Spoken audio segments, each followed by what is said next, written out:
오늘부터 누가복음 말씀을 우리가 함께 읽겠습니다. 76페이지 제가 읽습니다. 본문에서는 두 번의 수태고지가 나타납니다.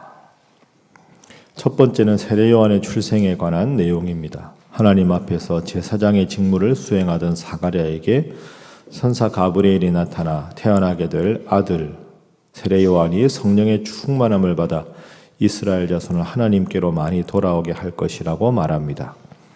두 번째는 예수님의 태어나심에 관한 내용입니다. 가브리엘이 나사렛 동네에 있던 마리아에게 나타나 아들을 낳게 될 것이며 이름을 예수라 하라고 말합니다. 이는 지극히 높으신 이의 아들이 될 것이며 영원히 야곱의 집을 왕으로 다스릴 것이라 증거합니다. 남자를 알지 못한다는 마리아의 말에 가브리엘은 하나님의 모든 말씀은 능하지 못하심이 없다고 말함으로써 하나님의 구원 역사가 시작되었음을 알려줍니다. 그래서 오늘 이제 누가복음을 읽습니다. 누가복음은 여러분 아시는 대로 자세하게 설명도 되어 있고 우리 수요 강의 시간에도 공부를 했습니다.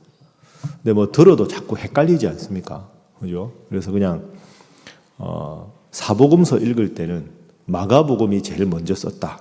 요 기억을 꼭 하셔야 되고 그 다음에 요한복음이 제일 마지막에 쓰입니다. 그러면 마태복음하고 누가복음인데 마태복음하고 누가복음은 그냥 쉽게 구분하면 좀 자세하게는 다르지만 마태복음은 우선적으로 유대인들이 독자입니다. 읽는 사람들이 유대인들을 대상으로 썼기 때문에 앞부분에 맨 처음에 아브라함과 다윗의 자손 예수 그리스도의 세계라. 그 다음에 구약 성경에 이렇게 일렀으되, 왜? 유대인들은 구약 성경을 이미 잘 알고 있으니까 구약을 자주 인용해서 예수님이 구약에서 약속된 메시아다. 이걸 주로 강조하는 게 마태복음. 자, 오늘부터 읽은 마가복음은 한번 생각해 보세요. 마가복음은 최초의 복음서고 마태복음은 주로 유대인 독자들을 위해서 썼고, 그러면 이방인 중에서 예수님 믿는 사람, 구약 성경도 잘 모르고 예수님에 대해서 잘 모르는 사람에 대해서도 자세한 성경이 필요하지요. 그래서 누가복음은 유대인들을 위한 것이기도 하지만 1차적으로 이스라엘 사람이 아닌 사람 중에서 예수님을 믿게 하기 위해서 소개한 책입니다. 그래서 1장 앞부분에 보면 1장 1절 우리 중에 이루어진 사실에 대하여 예수 그리스도에 대하여 처음부터 목격자와 말씀에 일꾼된 자들이 전하여 준 그대로 내력을 저술하려고 붓을 든 사람이 많은지라. 그럼 예를 들어 누구겠습니까? 마가, 마태 이런 사람이 이미 예수님께 대해서 쓴 성경이 있습니다. 이런 뜻이지요. 그런데 3절 예수님에 관한 모든 것 일을 근원부터 자세히 미루어 살핀 나 누가도 데오빌로 가카 로마의 높은 지위에 있는 사람에게 차례대로 써 보내는 것이 좋은 줄 알아서 누가복음을 씁니다. 그 누가복음은 이방인들을 위해서 주로 썼다. 그럼 여러분이 한번 이렇게 딱 생각해 보세요. 유대인과 이방인. 그럼 유대인들은 이방인들을 멸시했을 거 아닙니까? 구약을 모른다고. 그러면 남자와 여자, 돈 있는 사람과 소외된 사람 이렇게 나눌 수 있으면 누가의 관심은 주로 어느 쪽에 있습니까?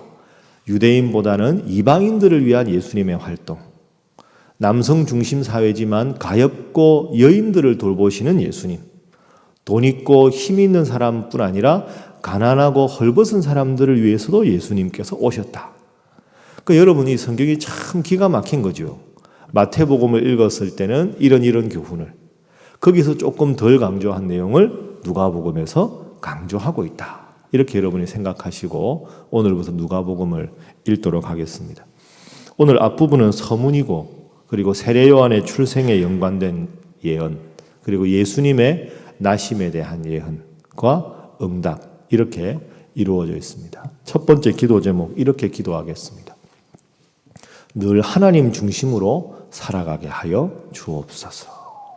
이것이 오늘 누가가 이야기하는 첫 번째 기도 제목입니다. 늘 하나님 중심으로 살아가게 하옵소서. 자, 서문이 끝나고 이제 5절부터 세례 요한 이야기가 시작됩니다. 우리 5절 6절 말씀 함께 읽습니다. 시작. 유대왕 헤롯 때 아비야 반열의 이름은 사가랴요 그의 아내는 아론의 자손이니 이름은 엘리사벳이라. 이 두 사람이 하나님 앞에 의인이니 주의 모든 계명과 규례대로 흠이 없이 행하더라. 아멘. 세례요한의 부모가 나옵니다. 사가랴와 엘리사벳입니다. 이 두 사람은 가문이 훌륭합니다. 사가랴가 제사장이었죠. 그의 아내 엘리사벳도 5절 후반부에 보면 아론의 자손입니다. 제사장 가문입니다. 여러분, 그 당시 제사장들은 많이 타락했습니다. 그리고 이 복음서가 쓰여지기 전에 구약과 신약 사이에 400년을 영적인 암흑기라고 하죠. 그러니까 사실은 구약 성경과 이 세례요한 등장할 때까지 400년간은 예언자도 없었고 묵시도 없었고 그야말로 칠흑 같은 영적인 어둠입니다. 그 말은 그 당시 지도자들은 거의 대부분 타락하고 온갖 몹쓸 짓을 하고 하나님 앞에 경건한 사람이 거의 없던 시기였다는 겁니다. 그런데 오늘 사가랴와 엘리사벳 보십시오. 제사장 가문입니다. 그러면 그 당시 동료 제사장들과 가족들이 얼마나 타락했겠습니까? 그런데 6절에 뭐라고 소개합니까? 이 두 사람이 하나님 앞에 의인이니 주의 모든 계명과 규례대로 흠이 없이 행하더라. 세례요한이 그렇게 훌륭할 수 있었던 이유는 첫 번째는 부모님 때문입니다. 이 사가랴와 엘리사벳이 이렇게 하나님 앞에 거룩한 사람이었습니다. 당시 사람들은 다 타락했지만 그러나 그 타락한 다른 사람들의 본을 받은 게 아니라 하나님 앞에서 거룩한 삶, 하나님 앞에 의로운 삶을 살아간 사가랴와 엘리사벳. 오늘은 이 두 인물을 기억하면서 여러분들도 영적인 삶의 기준을 다른 성도들과 이웃에게 두지 마시고 늘 하나님 한 분 앞에서 거룩한 삶을 살아가시는 여러분 모두가 되시기를 주님 이름으로 축복합니다. 자, 그럼 두 번째로 넘어갑니다. 그러면 그렇게 하나님 앞에 거룩하게 살아가는 사람에게 하나님 어떻게 하시는가? 두 번째 교훈은 하나님 중심으로 살아가는 자에게 하나님 반드시 복을 주신다. 하나님은 신실하신 하나님이라 허투루 그냥 사람을 두시는 법이 없습니다. 그 400년간 암흑기 속에서도 하나님 잘 섬기는 사가랴와 엘리사벳에게 하나님께서 큰 복을 주셨습니다. 그 복이 뭡니까? 세례요한이 태어나게 되는 복입니다. 자, 우선 7절 말씀 함께 읽어봅니다. 시작. 엘리사벳이 잉태를 못하므로 그들에게 자식이 없고 두 사람의 나이가 많더라. 아멘. 평생 경건하게 살았는데 자식이 없었습니다. 그럼 여러분이 한번 사가랴와 엘리사벳이라고 생각해 보십시오. 이웃 사람들이 얼마나 쑥덕쑥덕 했겠습니까? 저 사람들은 다 경건해도 소용이 하나도 없다. 우리는 하나님 안 믿어도 애 풍성풍성 잘 낳고 잘 사는데 저 사람들은 분명히 뭐가 잘못이야. 이런 말 많이 들었겠지요. 사가랴와 엘리사벳이 또 얼마나 자녀를 달라고 기도했겠습니까? 그런데 하나님은 그 부모가 원하는 때 원하는 방법으로 자녀를 주지 않았습니다. 그런데 중요한 것은 그 상황에서도 사가랴와 엘리사벳은 간절하게 하나님 앞에 기도하고 의로운 삶을 살았다는 겁니다. 하나님 그걸 보신 거죠. 딱 그걸 보시고 세례요한을 주셨습니다. 그래서 세례요한이 어떻게 됩니까? 여자의 몸에서 난 자 중에 세례요한보다 더 큰 이가 일어남이 없도다. 지금도 사가랴와 엘리사벳이 얼마나 천국에서 기쁠까요? 자기가 늘지막하게 아들 하나 낳았는데 예수님이 여자의 몸에서 난 자 중에 세례요한보다 큰 이가 일어남이 없다. 어떻게 그게 가능했을까? 힘들고 어렵고 고난받는 상황이었지만 자녀가 없어 너무 외롭고 울적했지만 포기하지 않고 하나님 앞에 거룩한 삶을 살았을 때 하나님께서 신실하게 큰 복을 주셨습니다. 여러분들도 새벽에 나와서 기도하는데도 마음이 답답하고 힘들고 여전히 하나님께서 기도 응답 안 해주신 게 있더라도 오늘 사가랴, 엘리사벳 꼭 기억하셔서 응답될 때까지 신실하게 기도하시는 여러분 될 수 있기를 바랍니다. 아픔을 없애달라고 기도하지 마십시오. 자녀를 생산치 못하는 게 당시에는 저주받은 일이었습니다. 왜 그러냐고 하나님 앞에 원망하지 않았습니다. 고통을 없애달라고 기도한 게 아니라 고통 가운데 변함없이 하나님 앞에 기도했을 때 사가랴와 엘리사벳에게 우리 하나님께서 세례 요한이라는 큰 복을 주셨습니다.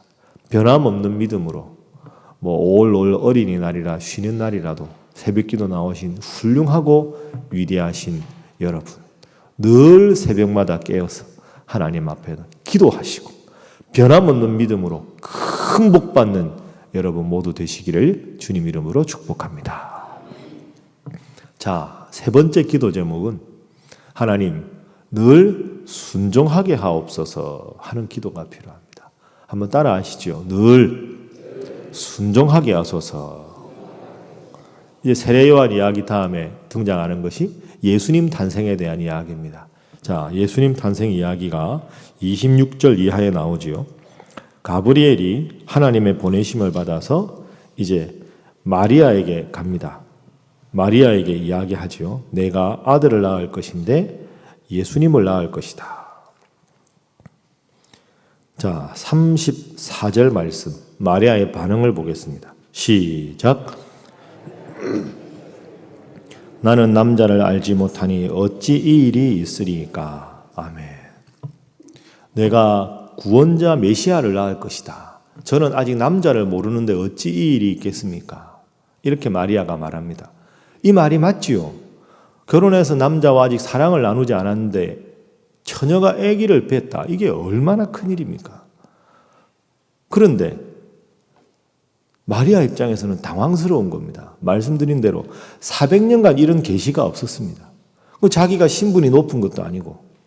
여러분 같으면 이렇게 말하겠습니까?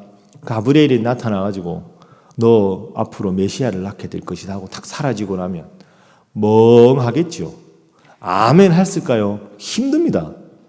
내가 요즘 조금 몸이 안 좋았는데 헛개비를 봤나 보다. 에이, 이거 내가 꿈일 거야. 그리고 그냥 아무 일 없었듯이 살아가는 게 훨씬 더 가능성이 많은 일입니다. 그런데 여러분 주목할 게 왜 하나님은 하필 마리아에게 예수님 태어나게 하셨을까요? 그것은 천주교식으로 마리아를 신성시하는 건 잘못이지만 그 당시 그 많고 많은 여인들 중에서 가장 하나님 앞에 거룩하게 살아가고 믿음 생활 잘한 여인이 마리아였다는 겁니다. 그러니까 마리아의 태를 통해서 예수님이 태어난 이유가 바로 여기에 있는 것이죠. 내가 메시아를 낳을 것이다. 저는 남자를 알지 못하는데 어찌 이 일이 있겠습니까? 이 지극히 상식적인 반응에 대해서 다시 이야기합니다. 자, 35절 천사가 대답하여 이르되 성령이 내게 임하시고 지극히 높으신 이의 능력이 너를 덮으시면 하나님의 아들을 낳게 될 것이다. 37절 하나님의 모든 말씀은 능하지 못하심이 없느니라. 마지막 38절 함께 읽습니다. 시작. 마리아가 이르되 주여 여종이오니 말씀대로 내게 이루어지이다 하매 천사가 떠나가니라. 아멘. 따라하겠습니다. 말씀대로 내게 이루어지이다. 할렐루야. 이게 어려운 고백입니다, 여러분. 처녀가 아기를 갖는데 이게 돌 맞아 죽을 수 있는 상황 아닙니까? 요셉한테 뭐라고 말해야 될까? 부모님께는 뭐라고 말해야 될까? 다른 사람들 나를 얼마나 손가락질할까? 그런데 마리아 보십시오. 말씀대로 내게 이루어지이다. 그것은 하나님의 말씀에 대해서 겸손히 순종하는 여인이었고 하나님께서는 못하실 일이 없다는 걸 분명하게 믿는 믿음의 여인이기에 가능한 이런 일이었습니다. 늘 하나님 뜻에 순종하는 여인이었기 때문에 마리아가 그 위대한 예수님의 어머니가 될 수 있었습니다. 사랑하는 여러분, 오늘도 하나님께서 이 말씀을 주셨습니다. 제가 늘 말씀드리지만 말씀 붙잡고 주님 이 말씀이 제 삶에 이루어지게 하여 주시옵소서. 늘 말씀 붙잡고 기도해서 여러분의 생각이 점점 줄어들고 말씀이 여러분의 삶에 꽉 차서 내가 생각을 해도 말씀대로, 말을 해도 말씀대로, 행동을 해도 말씀대로 그래서 여러분의 일거수일투족을 하나님께서 완전히 책임져 주셔서 언제 어디서나 하나님의 큰 은혜를 입으시고 하나님의 큰 복을 받으시는 우리 사랑하는 신일의 모든 성도 되시기를 주님 이름으로 축복합니다. 함께 기도하겠습니다. 이 시간 기도하실 때 하나님 늘 깨어 하나님 중심으로 살아가게 하여 주시옵소서. 그리하여 주님 약속하신 큰 복 받게 하시고 늘 순종하는 삶을 살아가게 하여 주옵소서. 특별히 어린이날을 맞이합니다. 우리 사랑하는 자녀들과 손자, 손녀들 세례요한처럼 예수님처럼 온전한 하나님의 사람 되게 하여 주시옵소서. 간절하게 우리 주님 앞에 기도합니다. 주여 믿습니다. 주여 믿습니다. 주여 믿습니다.